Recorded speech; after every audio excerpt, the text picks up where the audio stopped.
예, 우리 하나님의 말씀 5장 39절하고 디모데 후서 3장 16절 읽겠습니다. 요한복음 5장 39절 먼저 읽겠습니다.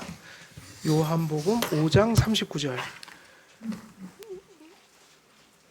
신약성경 152페이지입니다. 함께 읽겠습니다. 시작. 너희가 성경에서 영생을 얻는 줄 생각하고 성경을 연구하거니와 이 성경이 곧 내게 대하여 증언하는 것이니라. 아멘. 그리고 디모데 후서 3장 16절입니다. 디모데 후서 3장 16절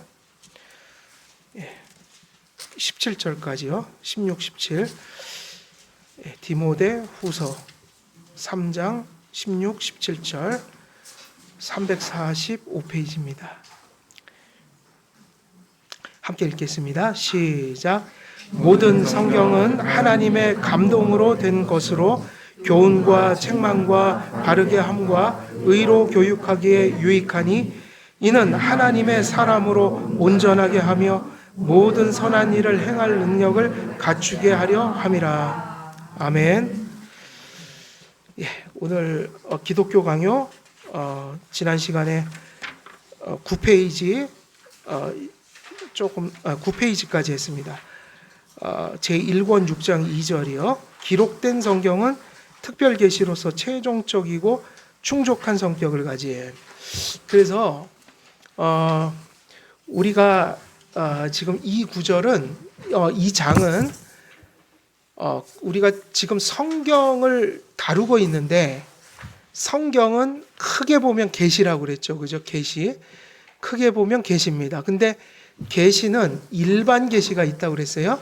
하나님의 창조하시고 섭리하시는 가운데 창조하신 세계 속에서 비춰지는 그 하나님의 능력, 선하심, 그의 영광이 비춰지고 있으므로 하나님을 알 수 있는데 타락을 하면서 더 이상 일반 계시로 하나님을 알 수가 없게 됐다.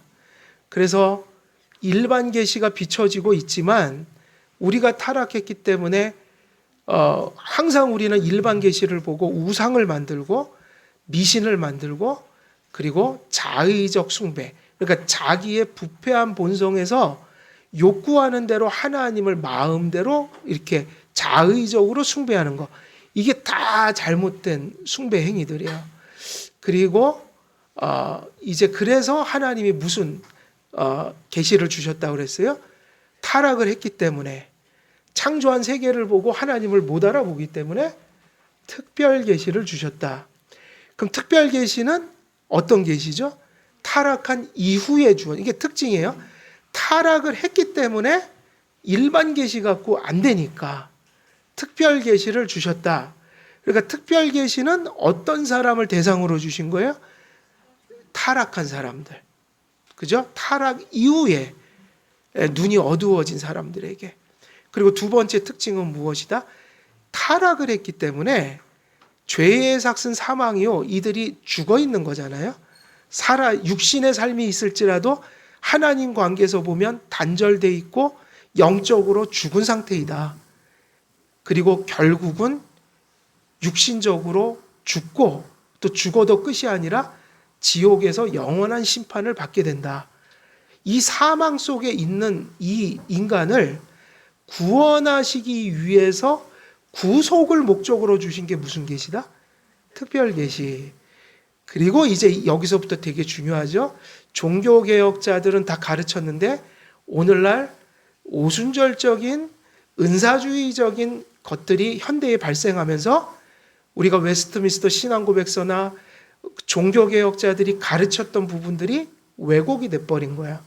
그래서 계시관이 잘못되어 있단 말이에요. 그래서 이것을 잘 이해하는 게 중요한데, 특별 계시, 우리를 구원하기 위한 계시가 처음에는 성경이 없었으니까, 이게 중요하죠. 성경이 아직 기록되지 않았던 때가 있었으니까, 혹은 성경이 완성되지 않고 쓰여지는 과정 중에 있던 때가 있었으니까. 예를 들면 아브라함이나 노아 같은 사람들은 성경이 있었어요, 없었어요? 없었으니 무엇을 통해서 계시를 받은 거예요? 직통 계시를 주셨죠. 음성을 들려주시기도 하고 뭐 꿈을 통해 야곱에게 뭐 사닥다리 꿈도 주시고 뭐 이러한 이적적이고 계시적인 직접적인 것들을 그들은 보고 느끼고 들었다. 그러나 언제부터 성경이 이제 쓰여지기 시작해요? 모세 시대부터 해서 선지자들을 통해서 구약이 완성됐고, 그리고 예수님이 오시고 사도들이 신약 성경 요한계시록까지 쓰기 전까지는 아직 계시가 완성되지 않았기 때문에 하나님께서 여전히 예수님 시대나 사도 시대 때는 무엇을 통해서 계시를 주셨어요? 기록도 되었지만 직통적으로 음성이나 어떤 직관이나 꿈이나 환상이나 이런 것을 통해 계시를 주신 것이 성경에 기록되어 있단 말이에요. 그래서 거기서도 이런 의미가 있어요. 예수님 시대에도 이적이 일어났고 사도들도 말씀 전하고 이적하는 걸 사역이라고 했지만 이 이적과 기적이라는 것은 항상 목적이 있었어요. 이게 되게 중요해요. 항상 목적이 있었다. 예수 그리스도의 구속의 계시를 확증하는 것이었다. 그러니까 성경이 완성되기 이전인 예수님 시대나 사도 시대까지는 무엇이 나타났어요? 그건 사역이었단 말이에요. 이적과 기사가 나타났어요. 표적이 나타났다는 거예요.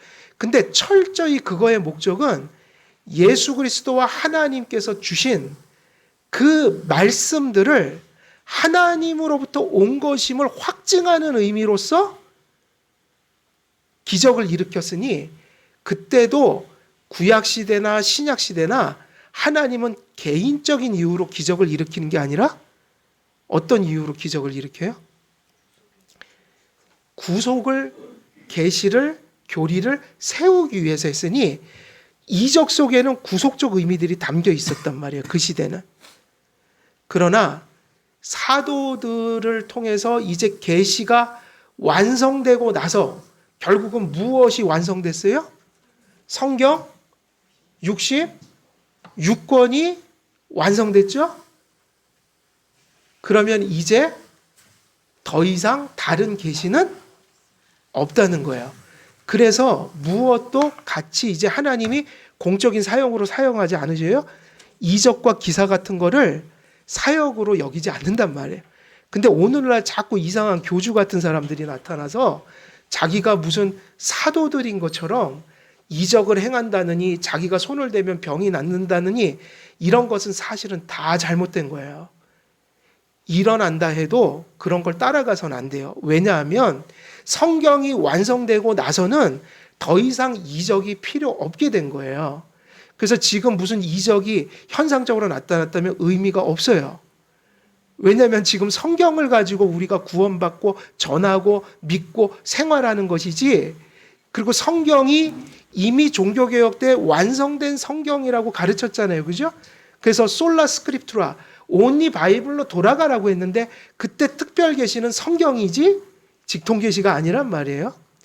그래서 특별 계시는 이제 사도들이 요한계시록까지 기록한 이후에는 특별 계시는 뭐만 있는 거예요? 성경 66권에는 없어서 성경 66권에 어긋난 얘기를 하거나 성경에 없는 것을 아무리 대단한 목사가 와서 얘기를 해도 여러분은 받으면 안 되는 거예요. 성경이라는 객관적 기준이 있어서 우리가 참과 진리를 구별할 수 있게 된 거예요. 이제 더 이상 다른 계시는 없어요. 그러므로 성경이 기록됐기 때문에, 표준이 생겼기 때문에 이제 하나님은 더 이상 이적을 사용하지 않으신다는 거예요. 하나님이 이적을 일으킬 수 있는 능력이 없으셔가 아니라 이제 이 시대는 성경을 따라 살아야 되는 시대인 거예요. 오늘날 한국은 너무너무 많은 이단들이 번창하고 있어요. 모든 이단들은 다 어디서 나오는 거예요? 사실은 기성교회에서 갈라져서 나온 거야. 왜 그렇게 기성교회에서 이단들이 많이 발생했는가? 간단해요. 교회가 말씀과 교리를 바르게 가르치지를 못했던 거예요. 그래서 종교개혁 때는 그 목숨 걸고 하나님의 말씀으로 신앙을 본연의 자세로 돌려놨는데 어느덧 세월이 흐르면서 종교개혁 정신이 잊혀지고 교리와 말씀이 약화되면서 사람들은 말씀을 따라 생활하는 게 아니라 현상과 자기들의 감정과 혹은 뭐 이적이니 기적 같은 거라고 얘기하는 것에 현혹이 되어 일종의 주관적인 자기가 본 현상이 하나님의 계시고 뜻이라고 믿으면서 일종의 신앙이 주관화돼 버렸다. 그러면 안 되는 거죠. 항상 우리의 구원과 구원받은 자의 삶의 표준은 뭐인 거예요? 성경 66권이에요. 그래서 여러분 무엇을 보든 무엇을 느끼든 무엇이 일어나든 그걸 따라가면 안 되고 무엇을 따라가야 돼요? 성경이 무엇이라고 말씀하시는가?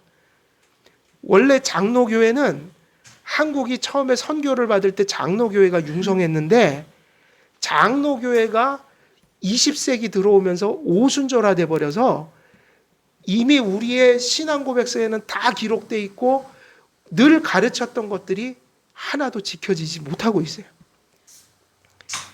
그게 왜 그런가? 어느덧 장로교 정신을 스스로 가지고 있는 그 신앙의 고백들을 목사님들이 그거를 참조하지 않고 목회하기 시작하는 그런 모습들이 막 있다 보니 그 일이 시작이 됐지만 우리는 이거를 철저히 붙들어야 돼요. 부패한 본성에서 나오고 본 것들은 우리가 따라가서는 안 됩니다. 그리고 성경에 없는 얘기를 해서는 안 돼요. 성경에 없는 얘기를 해서는 안 되고 항상 우리들은 성경을 따라서 신앙생활해야 한다. 그럼 성경을 따라서 한다는 건 교리와 연관이 있죠? 왜냐? 성경은 해석이 되는 책인데 교리는 뭐냐면 공교회가 검증해서 모든 교회가 보편적이고 정통적인 것으로 인정한 성경 해석이라는 거예요. 그러니까 교회에서 교리를 가르쳐야 되는 것은 목사의 개인적인 생각을 전하는 게 아니라 공교회, 다시 말하면 종교개혁 때 유럽에서 영미에서 하나님의 말씀을 다시 회복했던 그 종교개혁자들이 목회하던 그 교회가 공적으로 참된 성경 해석을 분별한 거예요. 그러니까 교리는 개인의 생각이 아니라 뭐예요? 공교회에 검증된 가장 건전한 해석들인 거예요. 그러니까 교리를 배운다는 것은 성경의 가장 퍼블릭하고 가장 사운드한 거, 건전한 성경 해석을 받는 거라고요. 왜냐하면 교리가 성경 해석이니까요. 그래서 여러분 이단들이 일어나면 무엇으로 이단을 분별하죠? 교리로요.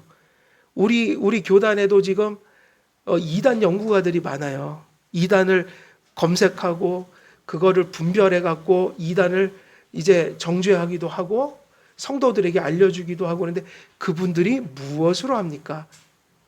교리로 분별하죠. 그럼 왜 교리로 분별하냐? 그 교리들은 그러니까 교리는 두 가지로 봐야 돼요. 개인 목사님이나 개인 성도들이 자기 식대로 해석한 것을 교리라고 하지 않는단 말이에요.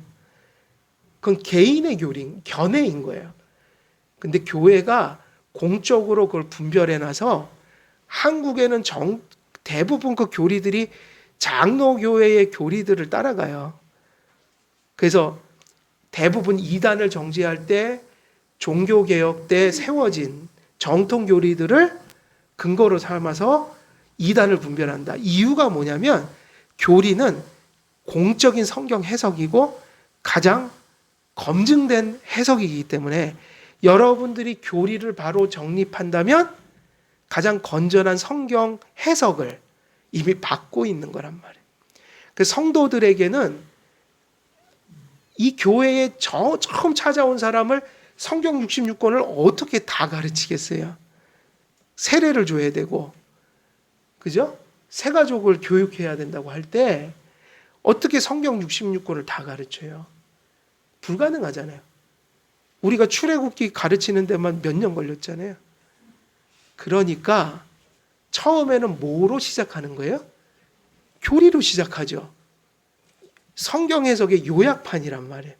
엑기스예요. 그거를 건들면 이단이 되는 거예요.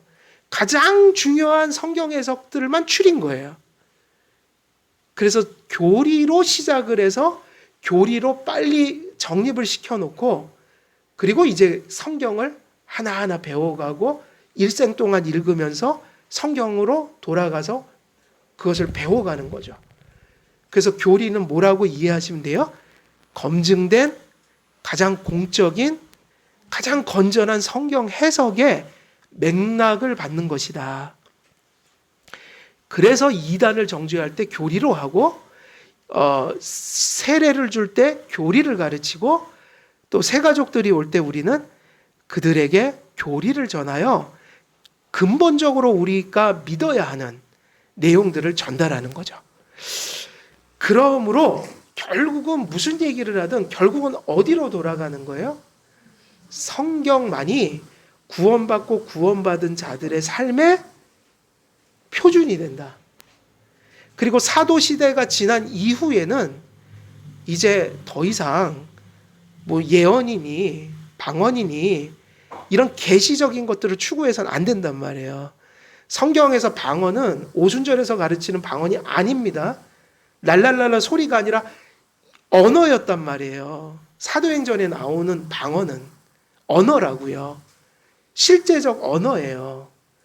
그래서 그런 우리가 지금 현대인들이 은사주의가 도래하면서 막 개인적으로 어떤 언어 체계가 아닌 것을 방언이라고 얘기할 때 그거는 불교에도 하고 천주교에서도 하고 이슬람에서도 하는 어떤 종교 현상들이에요. 심리 현상이고. 그래서 성경의 방언을 얘기할 땐 그것 이적이었어요. 내가 미국어, 영어를 모르는데 영어로 복음을 전한 거라고요. 그것이 이제 멈춘 거예요. 그러니까 우리가 오늘날 우리의 신앙이 현혹되지 않도록 조심하셔야 돼요. 왜 사람들이 이단에 빠지는가? 현상으로 사람들을 농락한단 말이에요. 사람들에게 느낌을, 어떤 감정을, 무슨 현상을 보여줌으로 사람들로 하여금 그것을 쫓아가게 만든다. 그것 속에서 하나님을 근데 루트가 잘못됐단 말이에요. 그것은 우리의 본성에서 나온 것들이에요. 현상은 우리가 보는 것들이라고요. 우리 속에서 나온 것으로 하나님의 뜻을 함부로 얘기해서는 안 돼요. 설사 내 감정이 막 하나님의 뜻인 것 같아도 그걸 함부로 하나님의 뜻이라고 얘기하고 다니면 안 돼요. 우리는 언제나 잘못될 수 있어요. 그런 적이 한두 번이 아니에요. 제 마음에는 이거는 하나님의 뜻인 거예요. 너무 강렬하게 확신이 들어서. 근데 아닌 적이 너무 많아요. 10번에 두세 번은 맞겠죠. 근데 그래서 그걸 하나님의 뜻이라고 보면 안 돼요. 왜냐하면 점쟁이들도 가짜 점쟁이들도 다 조사를 해보면 10번 중에 3번은 맞히게 돼 있어요. 확률적으로. 그리고 그 사람들이 사람들의 심리를 기가 막히게 읽는 그 능력이 있어요.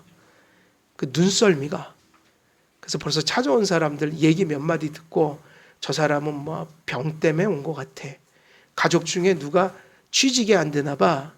다 미리 간파해서 툭툭 던지면서 파악하면서 그러니까 미아리에도 가짜가 엄청 많은 거예요. 무당들이요.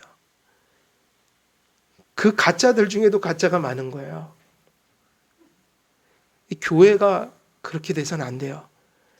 부패한 본성을 쫓아가면 안 되고 그리고 사실 솔직히 얘기하면 하나님의 뜻이 우리한테 기쁠 때가 더 많아요? 거슬릴 때가 더 많아요? 거슬릴 때가 더 많죠. 그러니까 사람들은 그렇게 생각한다니까요. 내가 마음에 맞으면 쫓아가기 편하면 하나님 뜻인 거고 어려우면 하나님 뜻이 아닌 거예요. 우리 본성을 쫓아가면 안 되고 기쁘든지 슬프든지 힘들든지 하나님의 말씀이 그렇게 얘기하시는 게 하나님 뜻이라고 확신을 갖는 게 가장 안전한 길인 거예요. 나의 촉을 믿어서는 안 돼요.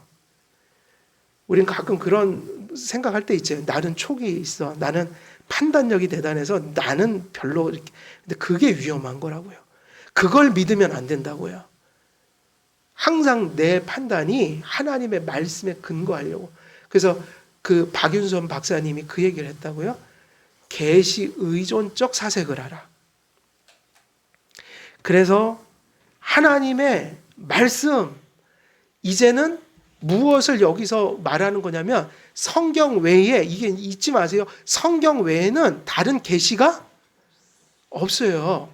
그래서 목사에게는 오토리티가 있죠. 설교할 수 있는 오토리티.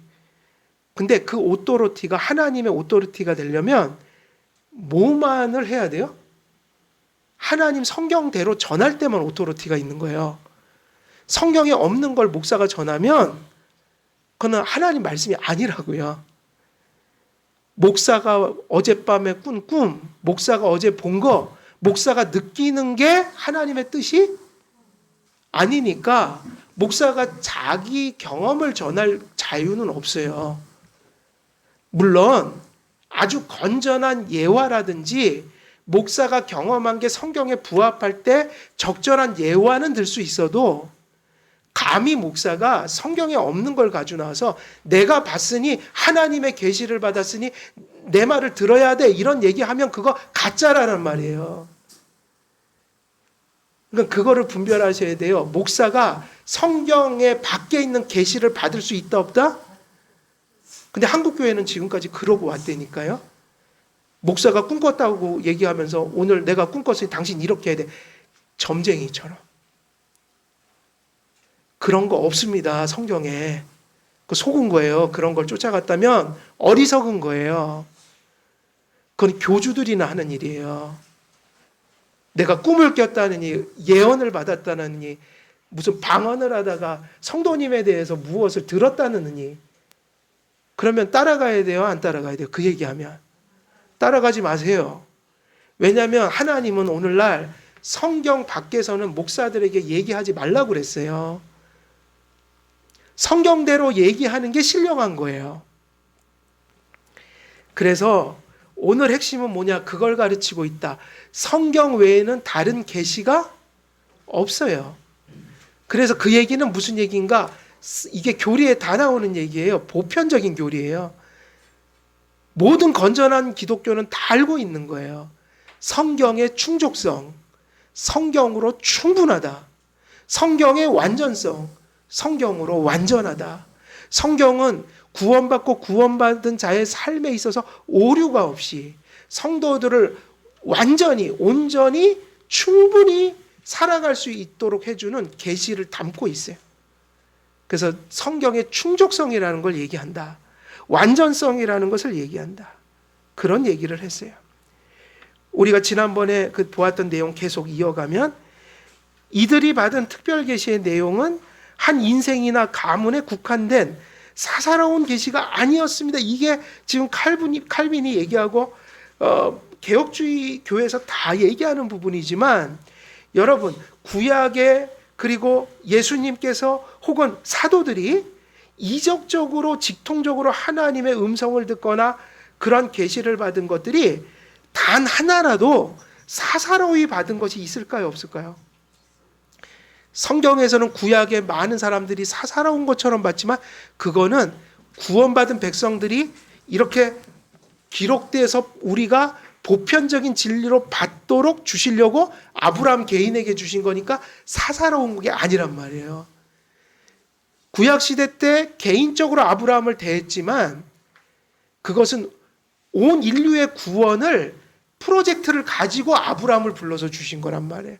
그래서 그 사건들이 어디에 쓰일 수 있었던 거예요? 그쵸. 그러니까 우리처럼 뭐 일이 잘 안 풀리면 되나 안 되나 한번 물어보고 싶다.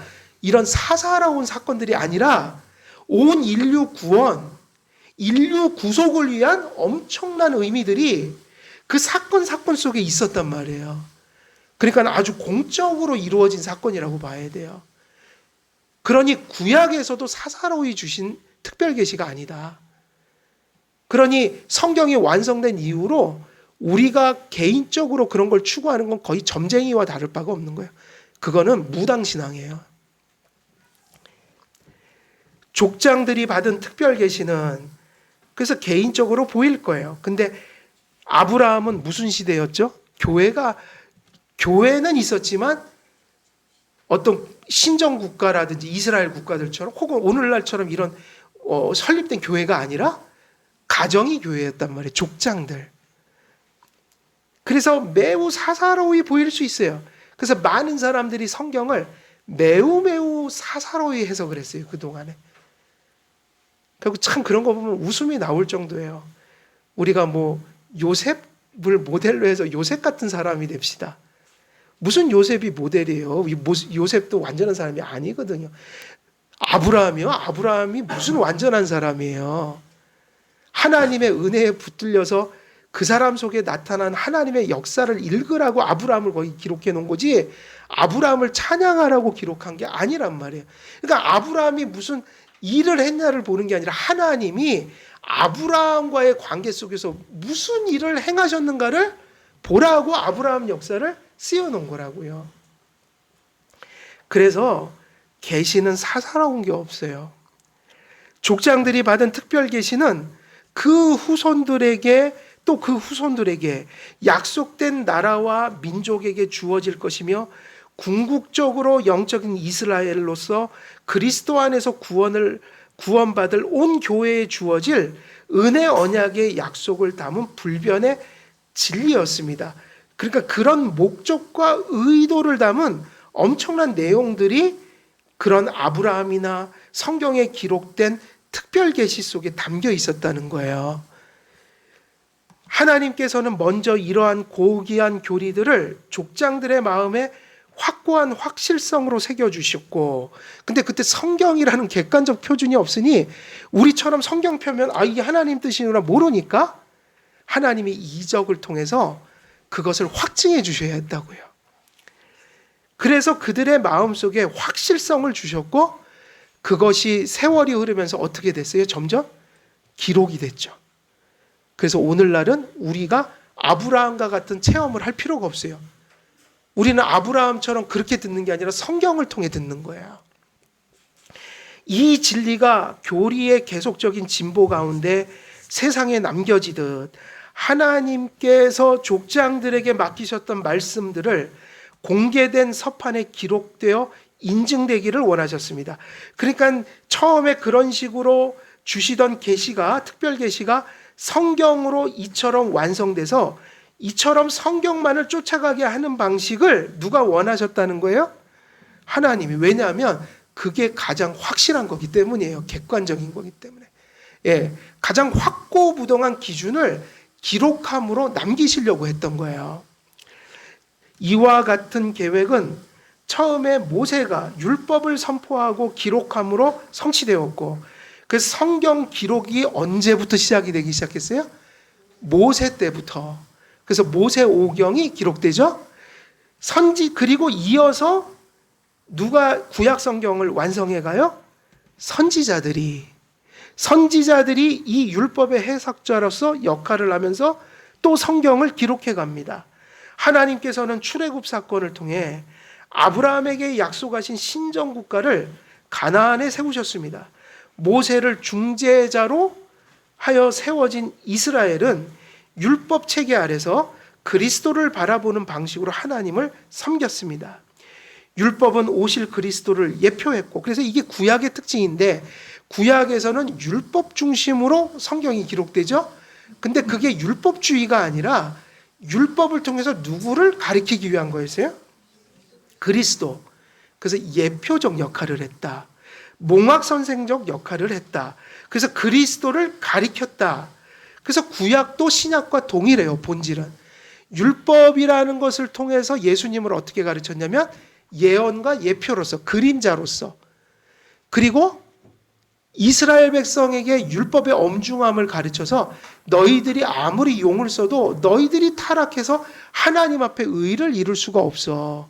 그래서 너희들이 언제나 이 율법 앞에 넘어질 것이야. 그러니까 제사를 지내야 돼. 제사를 지내야만 죄사함을 받을 수 있어. 근데 제사에서 뭘 보여줬어요? 그냥 양 한 마리 갖다가, 죄도 없는 양 한 마리가 우리 대신 막 피를 흘리면서 그죠? 막 포를 떠서 죽이고 막 태우고 그 뭐를 계속 보여주신 거예요? 예표. 야, 이처럼 누군가가 너희를 위해서 죽어야만 해. 누군가가 너희를 위해서 피를 흘려야만 해. 너희들 내가 율법을 줬지만 너희들 율법을 지킬 수가 없어. 항상 넘어지기 마련이야. 그러니까 누구를 의지해야 돼? 너희들의 의나 너희들의 본성으로 살지 말고 하나님의 속죄를 의지해야 돼. 그러면 그 양이 누군 거예요? 예수 그리스도인 거예요. 구약은 그렇게 예수님을 예표했어요. 그리고 인간의 힘으로 율법을 다 지킬 수 없기 때문에 누구에게 가야만 한다? 그리스도께 나가야만 한다. 이것을 구약의 방식으로 가르쳤던 거예요. 율법은 그래서 누구를 예표하는 거죠? 오실 그리스도인 거예요. 오실. 몽학 선생으로서 우리가 스스로 죄인으로서 스스로를 구원할 수 없으므로 예수님을 의지해야 한다는 것을 가르쳤다. 이들에게 율법 체계들은 바로 그리스도를 가리키기 위한 뭐였다고요? 손가락이었어요. 그래서 그 검은 부분 같이 한번 다 읽어볼게요. 검은 부분 시작. 율법은 이를 다루는 곳에서 더 잘 고찰될 것이지만 그 용법이 다중적이었음에도 불구하고 실로 하나님과 사람 사이의 화목의 방식을 가르치기 위해서 모세와 모든 선지자에게 특별히 맡기셨다. 또한 이러한 의미에서 바울은 그리스도를 율법의 마침이라고 부른다.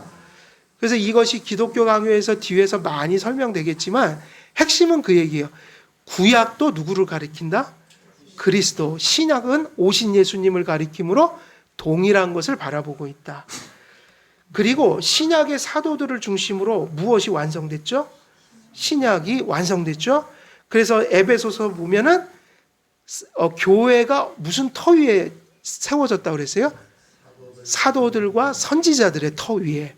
근데 사도들도 없고 선지자도 없거든요. 여러분 그것도 잘 기억하세요. 신사도 운동은 이단이에요. 거의 이단적인 운동이에요. 그러니까 왜 이단이냐면 이제 사도가 없는데 사도가 행하는 일을 자기가 행한다고 하면서 자기를 사도처럼 얘기하는 것들은 거의 다 신사도에 속한 거라고요. 이게 은사주의에 다 있던 거예요. 그런데 사도는 지금 있어요, 없어요? 없단 말이에요. 성경이 완성되고 나서 사도직은 없어졌단 말이에요. 그 장로교 교리와 헌법엔 다 써져 있어요. 그런데 사도들이 이제 없기 때문에 사도들 터 위에 세웠다는 것은 무엇 위에 세웠단 말이겠어요? 사도들이 기록한 성경 위에 교회를 세웠다는 얘기인 거예요. 선지자들은 구약, 사도들은 신약. 그 얘기는 교회는 기준이 뭐라는 거예요? 신약과 구약 위에 세워지는 것이다.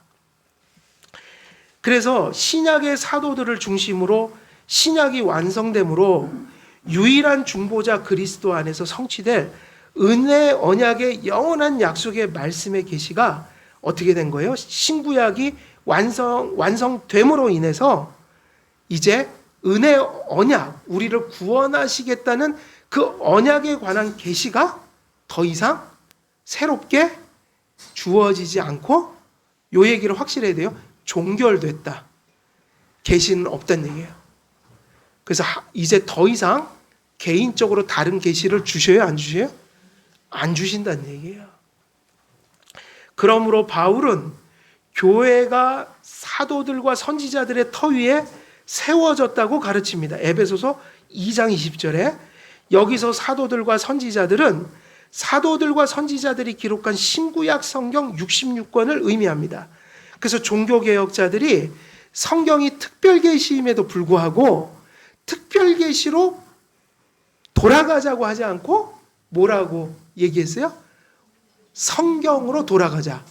그 라틴어로 하면 솔라 스크립투라. 스크립투라가 뭐냐면 책이라는 얘기예요. 그러니까 구체적으로 얘기한 거예요. 종교개혁자들은 돌아가자고 할 때 특별계시가 라고 표현하지 않고 기록된 성경으로 돌아가자고 한 거라고요. 기록된 성경. 그러므로 종교개혁자들이 오직 하나님의 말씀으로 돌아가자고 외칠 때 그 하나님의 말씀은 그냥 막연한 특별 계시가 아니라 혹은 개인적으로 구약시대처럼 받는 그런 직통 계시가 아니라 기록된 성경을 의미하는 것입니다. 오늘날 이와 같이 명확한 성경관이 사실은 흔들리고 있어요. 신학사조로 보면 현대, 그러니까 자유주의 사상은 성경의 권위를 다 부셔버렸고, 오순절 사건들은, 오순절 신학운동은 성경이라는 그 확증되고 최종적이고 충족한 성경을 부족한 것으로 만들어버린 거야. 성경 외에 다른 무엇을 받아야 되는 것처럼.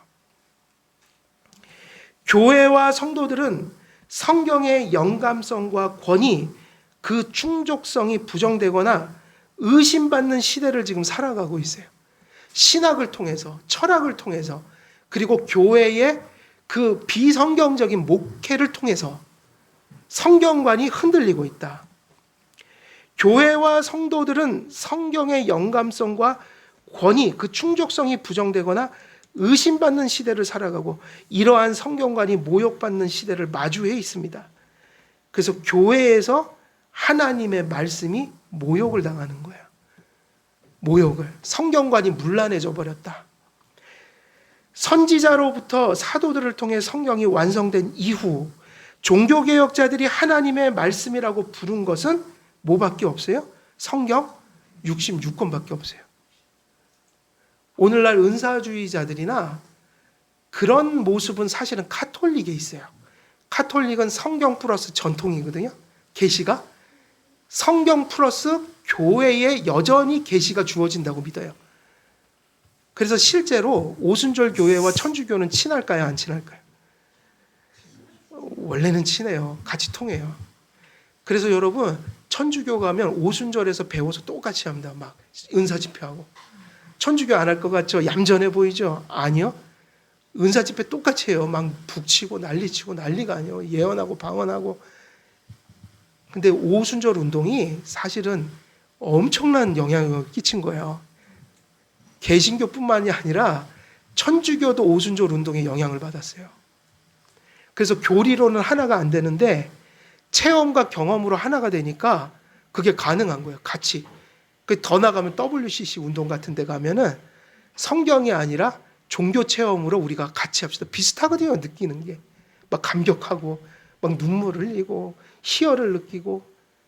그래서 성경으로 가야지 체험으로 가면 안 돼요. 네. 성경이 다 기록된 이후에 창조주와 구속주에 대한 참 지식과 믿음은 성경 66권을 떠나 얻을 수가 없습니다. 성경은 최종적인 의미에서 특별 계시이며 이제 성경은 구원과 구원받은 성도의 생활에 유일하고 충족한 표준이 됩니다. 그러므로 하나님께서 창조하신 세상은 하나님의 영광을 비추는 눈부신 극장이므로 우리가 그 극장의 관객으로 무대를 주시해야 하지만 성경이란 안경을 끼지 않고 세상에서 비춰지는 하나님의 영광만을 통해서 자기 사색과 판단을 통해서 하나님을 마음속에 그릴 때 어떻게 될까요? 이 눈부신 극장에서 비춰지는 그 일반 계시를 통해서 우리는 뭐를 만들어내냐면 우상을 만들어내니 칼빈은 우리의 마음을 뭐라고 표현해요? 우상공장이라고 얘기했다. 우리의 마음이 뭐라고요? 우상공장. 제멋대로 하나님을 생각하길 좋아하는 거예요. 제멋대로 자기 원하는 방식으로 하나님을 그려요. 그래서 자기 식대로 편한 대로 하나님을 믿으려고 해요. 이게 우리 안에 부패한 본성이라고 해요. 거듭난 이후에도 이게 있을까요? 없을까요? 있죠. 그래서 성도들이 거듭났다고 다 되는 게 아니라 거듭난 심령 속에 말씀을 계속 채워 넣어야 된다고요. 거듭났어도 자기 본성으로 가면 우상을 만들어요. 거듭난 것은 성경을 보라고 거듭나게 하신 거라고요. 성경을 깨우치기 위해서. 그래서 세상은 눈부신 극장이지만 우리의 마음은 우상공장이 돼버렸어요. 따라서 칼빈은 이거 같이 읽어볼게요. 두꺼운 글씨 자, 성경의 제자가 되지 않고는 도무지 참되고 건전한 교리를 최소한 맛조차 감지할 수 없다. 그래서 이 얘기가 지금 제가 설명한 거에 칼빈의 결론이에요. 그래서 제가 지금까지 설명한 그런 이유 때문에 지금 이런 얘기를 했어요. 우리가 성경의 제자가 되지 않고는 어떻게 한다고요? 도무지 참되고 건전한 교리를 최소한 맛조차 감지할 수 없다. 그 얘기는 무슨 얘기냐면요. 하나님의 말씀에 근거하지 않고는 하나님이 인정하는 신앙에 도달할 수 없다. 그러면 무엇에도 도달할 수 없게 되는 거죠? 신앙 자체에 도달하지 못하니 신앙의 실제가 서지 못하므로 신앙의 열매라든지 실천 또한 누릴 수 없다.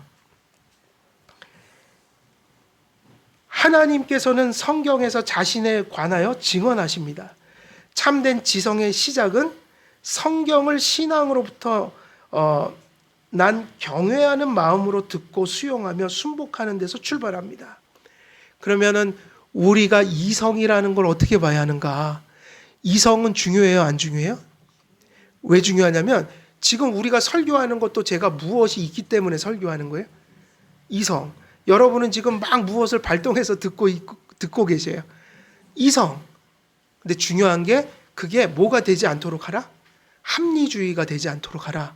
합리주의는 뭐냐면 하나님이 말씀이 들려질 때 말씀을 믿고 순복하는, 그러니까 이성이 하나님의 말씀과 믿음에 지배받는 이성을 의미하는 거예요. 우리의 이성이 누구의 지배를 받아야 된다고요? 성령과 말씀의 지배를 받아야 돼요. 그래서 말씀을 이성이 수용하는 기관이 돼야 되지, 이성이 말씀과 성령 위에 있으면 안 된다는 얘기예요. 그래서 우리가 무언가를 깨닫고 믿고 이런 모든 믿음을 갖는 거는 우리의 이성이 지금 누구의 지배를 받기 때문에 가능한 일이에요? 성령과 말씀의 지배 속에 있다는 얘기예요.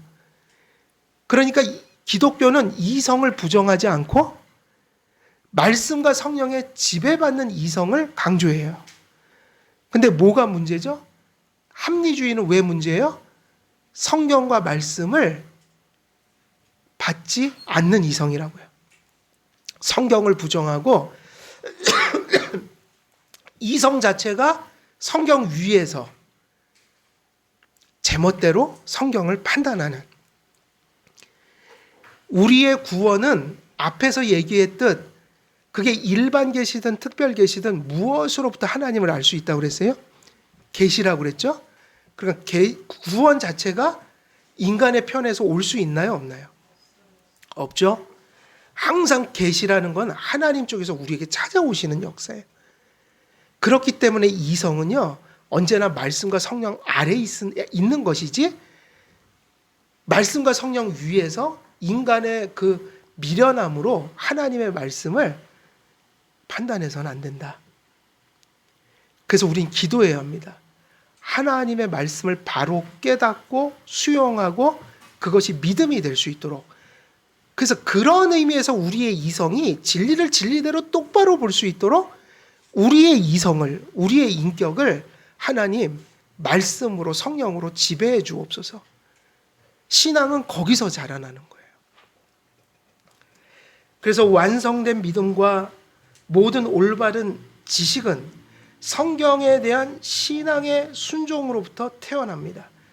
그래서 이 신앙이라는 것은 결국 하나님의 은혜인데, 하나님의 은혜가 나타나고 거듭나고 하나님이 성화를 주실 때 믿음이 발생하고 자라가는데, 결국은 이 하나님의 역사가 있는 곳에 무엇에 순복하는 마음과 삶과 실천이 나타나는 거예요? 말씀의 순복함이 나타나는 거예요. 왜냐? 그래서 종교개혁자들이 그렇게 항상 믿음과 순종은 구분되는 것이지만, 순종이 믿음이 아니고 믿음이 순종이 아니지만, 언제나 믿음은 무엇을 낳는다? 순종을 낳는다. 그래서 언제나 믿음이 있는 곳에는 순종이 존재한다는 거예요. 근데 우리가 순종, 많은 것을 얘기할 수 있지만 가장 근본적인 순종이 뭐예요? 그것은 하나님의 말씀을 바로 깨닫고 받아들이고 그것을 의지해서 사는 삶의 모습인 거예요. 그게 신앙인 거예요. 그래서 오늘 말씀을 여기까지 정리를 하면, 오늘 무슨 말씀을 전했죠? 칼빈이, 또 종교개혁자들이, 그리고 하나님이 세우신 바른 진리 안에서 연합한 교회들은 성경의 무엇을 믿고 고백해요? 성경의 최종성, 그죠? 성경으로 이제 다른 계시는 없다, 성경 외에. 그리고 성경의 완전성, 성경은 충족하다. 우리가 구원받고 살아가고, 또 성경에 기록되어 있지 않은 많은 우리 삶의 영역들에 대해서 기원과 방향을 가르치는 데 있어서 최종적이고 충족하고 완전한 계시를 오직 66권의 성경만이 우리에게 계시하고 있다. 이게 우리 장로교의 신학이고 우리 종교개혁의 정신이었어요. 그리고 여러분들의 모든 신앙은 어디에 달렸다고 전에 말씀드렸죠? 성경관이 허물어지면 하나님, 예수님, 그리스도, 구원, 교회 다 무너지는 거죠. 왜냐하면 우리는 다 성경에서 하나님도 얘기하고 예수님도 얘기했기 때문에, 성경관이 타락을 하면, 성경관이 무너지면 하나님, 예수님, 교회, 구원 다 무너지게 된다. 그래서 사실은 무슨 관이 우리의 신앙을 지탱하는 거예요? 성경관이요. 건전한 성경관이. 그래서 사도 바울이 사도들과 선지자들의 터 위에 교회가 세워진다고 말씀하신 거예요. 우리 한길교회 모든 성도님들, 오직 최종적이고 충족하고 완전한 하나님의 말씀으로서 성경을 오직 유일한 이제 하나님의 특별 계시로서 우리가 믿음으로 우리가 구원받고 구원받는 삶에 있어 유일한 삶의 표준으로 성경을 꼭 붙들고 사심으로 하나님의 은혜를 받으시는 우리 한길교회 성도님들 다 되시기를 우리 주 예수 그리스도의 이름으로 축원드립니다. 살아계신 하나님 아버지, 오늘도 칼빈의 기독교 강요를 통하여 성경에 있는 귀한 교리들과 또 공교회의 보편교회가 가르친 참된 교리들, 특별히 성경에 관한 하나님의 말씀들을 함께 나누었습니다. 우리의 신앙의 기초가 성경관으로 든든히 세워져서 바람이 오고 또 세파가 몰아쳐도 흔들림이 없는 견고한 집을 지어갈 수 있도록 하나님 함께해 주옵소서. 감사드렸고 우리 주 예수 그리스도의 이름으로 기도드리옵나이다. 아멘.